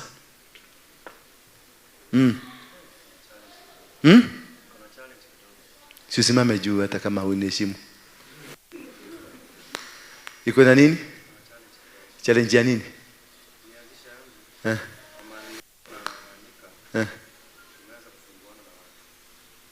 Mbeleni mlikuwa mnasumbuana kwa nini? Mbeleni nini ilikuwa inakusumbua? Iliisha. Sasa umeanza kusumbuana na watu. Kwa hivyo shida si kazi. Shida ni wewe. Umenielewa sasa? Mahali ulikuwa kazi ikakataa. Sasa umepata mahali na kazi ipo, lakini umeanza kusumbuana na wao. Sikupata mahali, nilifungua yangu. Ulifungua yako. Yeah. Ulifungua wapi? Huko. Mbeleni ilikuwa ya nani? Ilikuwa ya mzee. Nani? Mzee mwingine nilikuwa nafanyia. Ulikuwa nafanyia mtu kazi? Yeah. Sasa umefungua yako. Yeah. Na nini inafanyika? Challenge saa kuuza zangu ndio nimepata. Kwenye nauza miezi 2, tunapata mtu. Sasa sijapata bado permanent place yangu. Hiyo ndio challenge. Sasa sijakuelewa vizuri. Sasa mahali unauzia umekodishwa? Bado sijapata mahali kwangu permanent. Nashikana na watu ndio ili visa. Sasa tukishikana na mtu haitamaliza mwezi, hatutasikizana. Huyo mlikuwa mmeshikana naye? Si ndio nakwambia shida ni wewe. Haufai kushikana na mtu. God want to bless you as yourself. Amen. You are hanging on somebody who is carrying a curse. That is why mnakosana, because you are not a normal human being. Wewe si mtu normal. Wewe ni mtumishi wa Mungu. You got a special anointing. That is why hata kwenu hamusikilizani na watu wa kwenu vizuri. Is that true? Ni kweli. Hata ukienda mahali, hata utoke hapa wende, hata shule wakati wa in school, huko unasikilizana na watu. Ni kweli. So that is the problem, because you are the problem. Enda uanzishe yako mahali pako mwenyewe. Nani yako na 100 ya kike? Nani yako na 100 ya kike?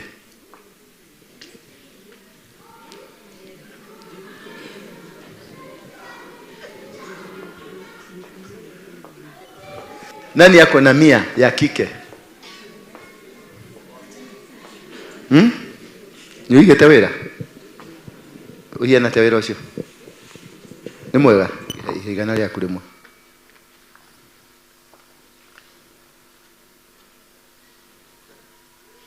Okay.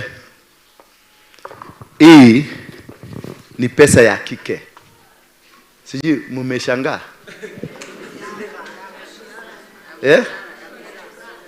Naweza kukupatia shilingi 1,000 na huyu nimupatie shilingi 1,100. Muende muweke kazi. Huyu tukimaliza mwezi hana 1,100 na wewe utakuwa na 1,100. Umenielewa? Because ni ile pesa nilikupatia ni ya kuzaa. Umeelewa? Sasa unataka ukijua mtu shilingi ya kuzaa ni gani, utaijua na mtu ile kazi anafanya, anazalisha ama hazalishi. Huyu nimemuuliza kwanza kama kazi yake ni nzuri, nisitoe laana kwa huyu niwekelee ule. Tono koro asha shilingi yake nege shogo. Itakuwa shilingi yaga. Hello? Itakuwa okay? Shilingi yaga ya kuzaa. Kwa hivyo kama ka business kako kana rotitingi na shilingi ile 10,000 mulianza nayo, ulianza na kijogo. Nenda uodoe, utafute shilingi 100 ya kike, ndio hii jogo ipate kuzalisha. Umenielewa? Kwa hivyo you must understand business terminologies in the spiritual realm. Unaweza kusema ati nikoro kwa warogiro no besha ile wabere na showera ni mashogo madali. Matigashi ya mashogo makuno kukamare ko hau uliria go kimwe. Uliikara go kali kimwe. Riki wageni moka nyita gishogo kimwe. Roshine ne sigweta sina faida. To ni gweta. Kera kuhoya Ngai. No utire itube ukaria mucio cio. Eno ni shilingi yaga. Udio turanene na pesa ciaku cia wira. Umenisikia? Wewe uchanganye na pesa yako ya kazi na utaona mazao. Hiyo ndio ya mwera. Uno akole na milioni 1 mashogo. Na kamwera ni kaliko.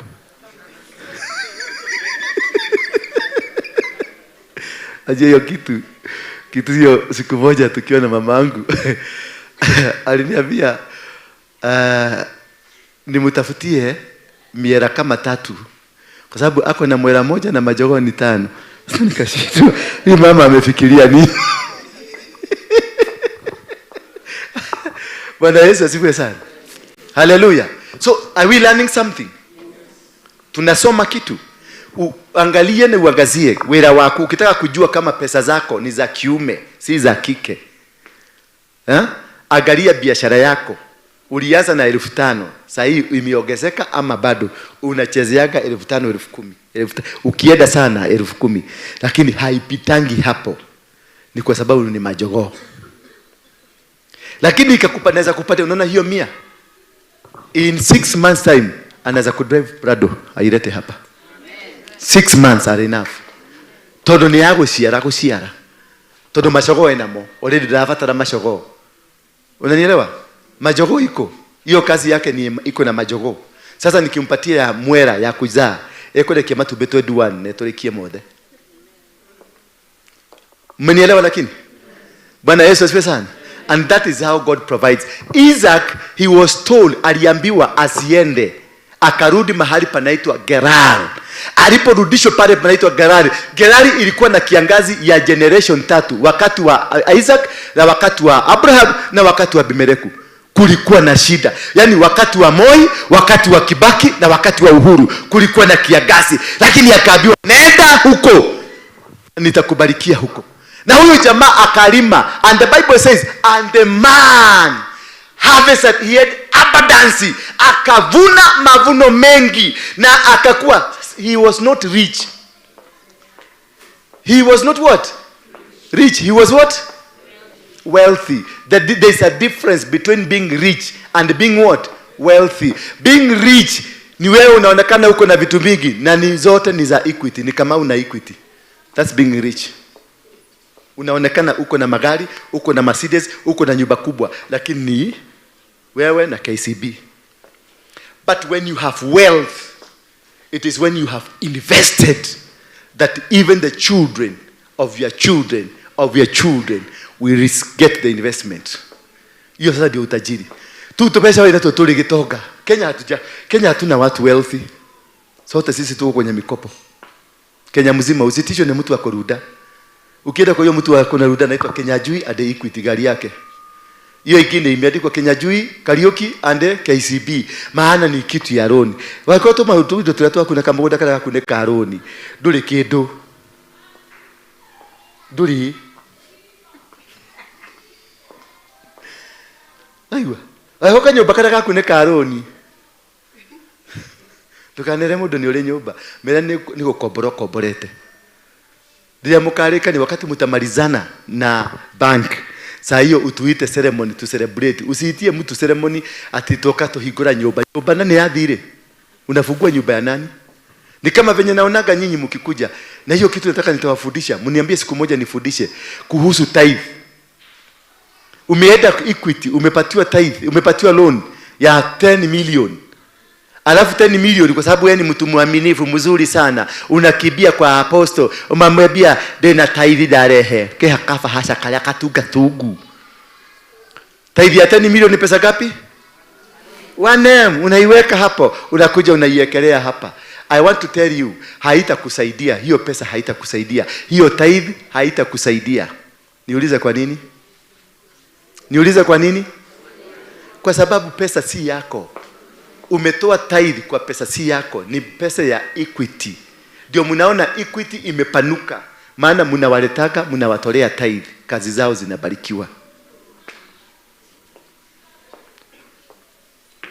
Emanyita? You get 10 million as a loan. Tafuta dhabihu, a sacrifice on the money. You buy the money in the spiritual realm, ikuwe ni yako. Utoe dhabihu, ununue hiyo 10 million, uitoe kwa mikono ya Equity in the spiritual realm. Uitolee dhabihu, ukuje utoe dhabihu kwanza. Ukisha toa dhabihu, sasa nendea your 10% ulete, because it is your money. Na hiyo itakusaidia, na hiyo utatajirika. Because you are operating in this command, spiritual command, ina operate ikiwa pesa yako. Umetoa jina ya Equity, umeweka jina yako. Lakini ukitoa 10% kwa pesa ya Equity, in the spiritual realm, Equity ndio inajulikana. So whatever blessings that comes with the tithes, itaenda kwa Equity Bank.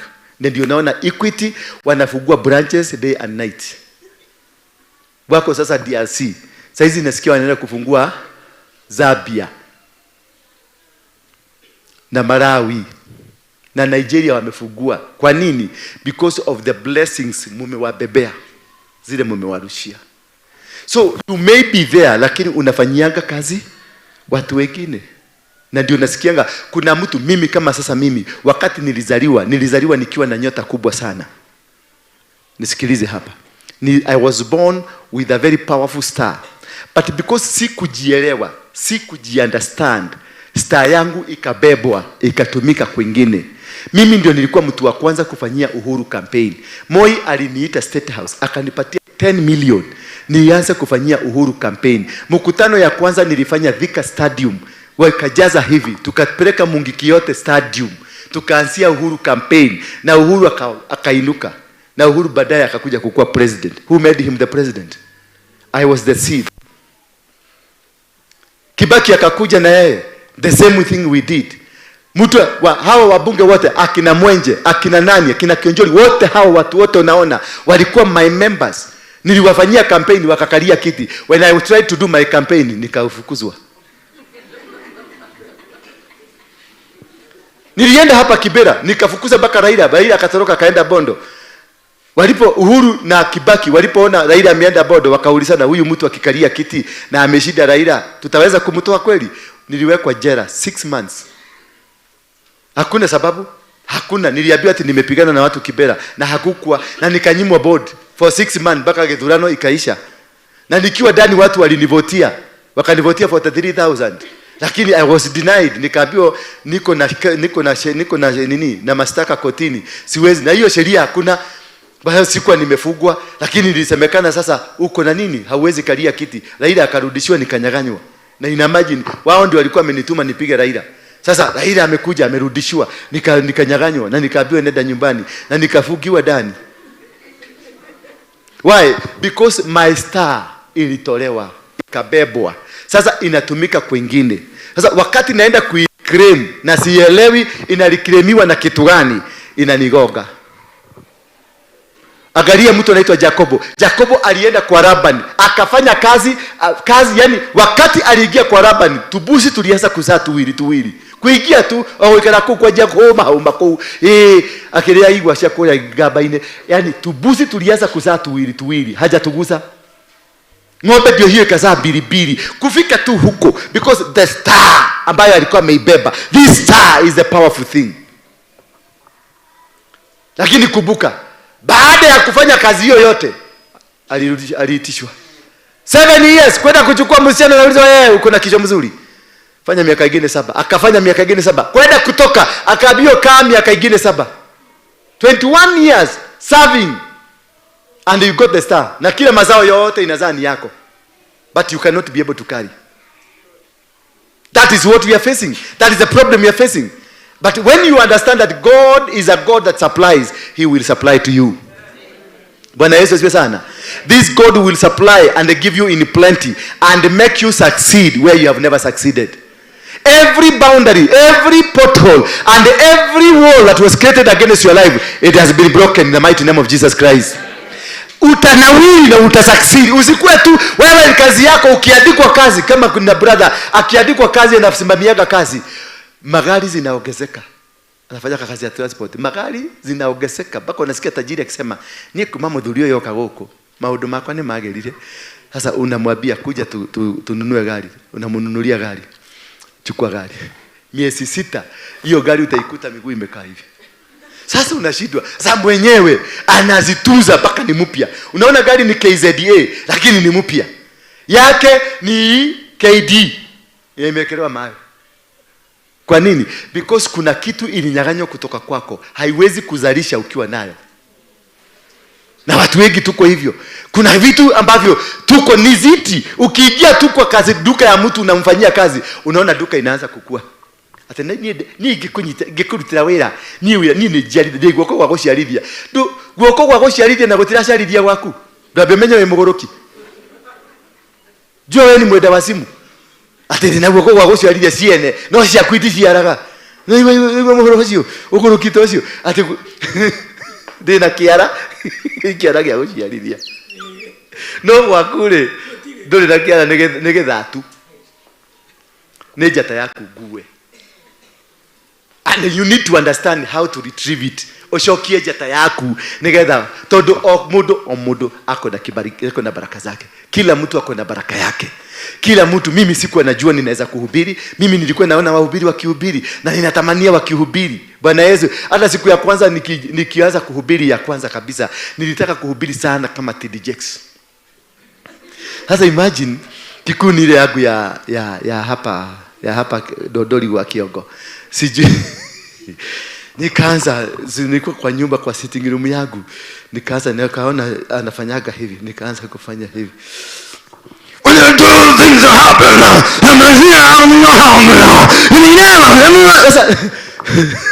sikuongea neno hata moja.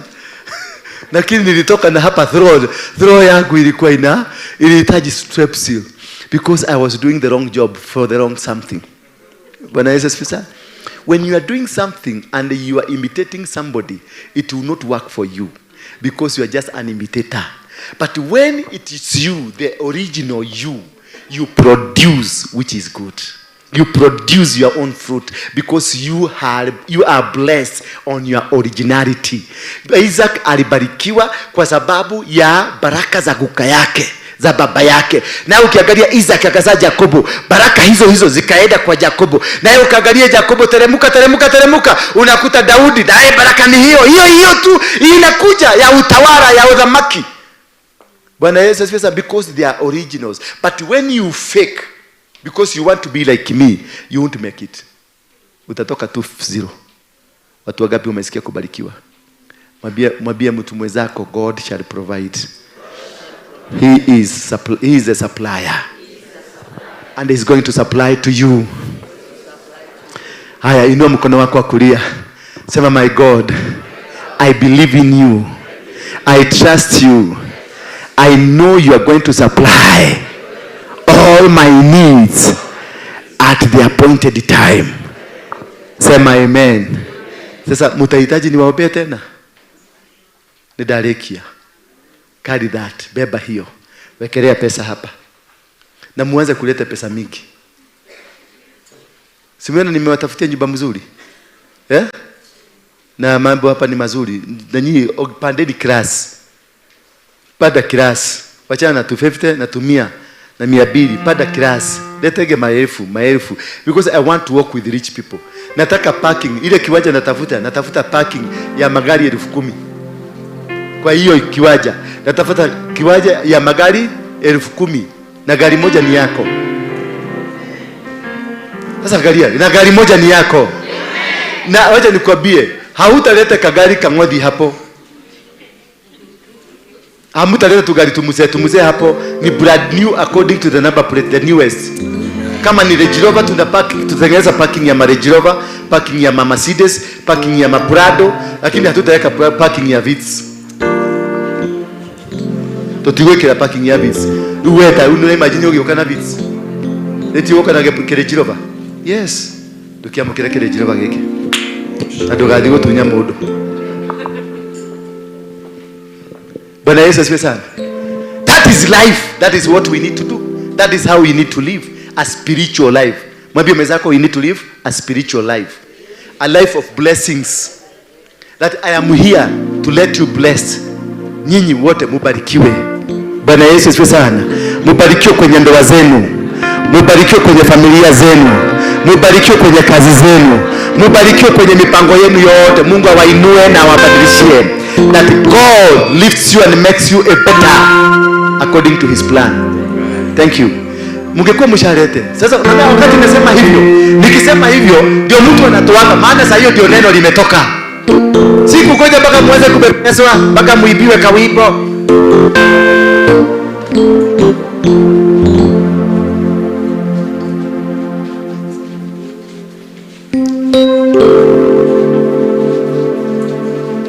Sasa hawa wakuiba na wao mnataka mubebereswe.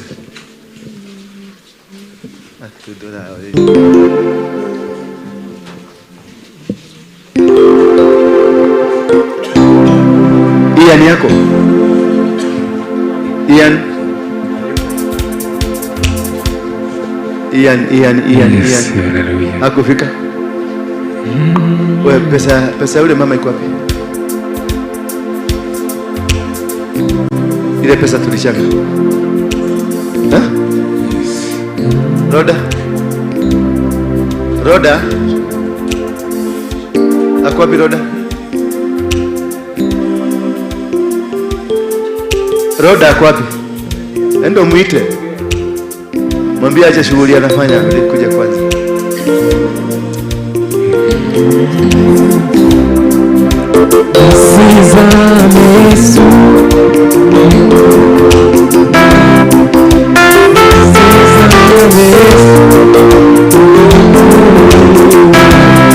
This is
Tumeanza mpango wa mfuko wa Dorcas.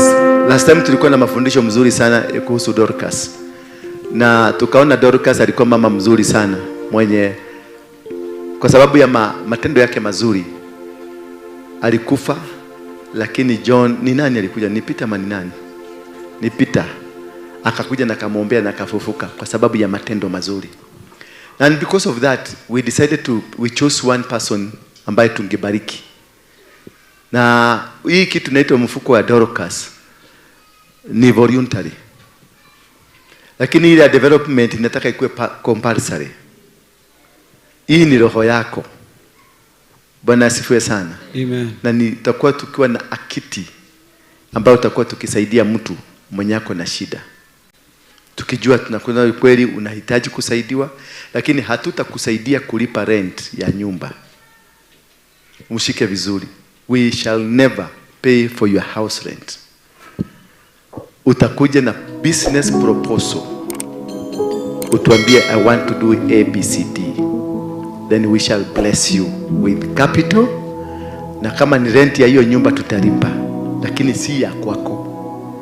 Na sisi ndio tutaenda tulipe hiyo, tuhakikishe ndio tumelipa. Usiende kutuambia Mungu alininenea ukiwa katikati ya barabara. And for that case, kuja mami. Nataka kuonyesha an example ya nyota kuibiwa. Na nyota moja nataka tuirudishe. Simama tu hapa, sipanda hapo juu. Huyu mama, nikuulize wewe, ukimwona yule alutaka werako? A very prominent priest. Ukimwitia milioni mwana wake kuruta? Turekera muhara pesa hizi. Huyu mama amekuwa akifanya kazi ya maid. Mshahara ilikuwa pesa ngapi? 8K. 8,000. Na niere mwenye yake itako kugimwira tukobere 50,000. Nikaona ameanza kulia, nikafikiria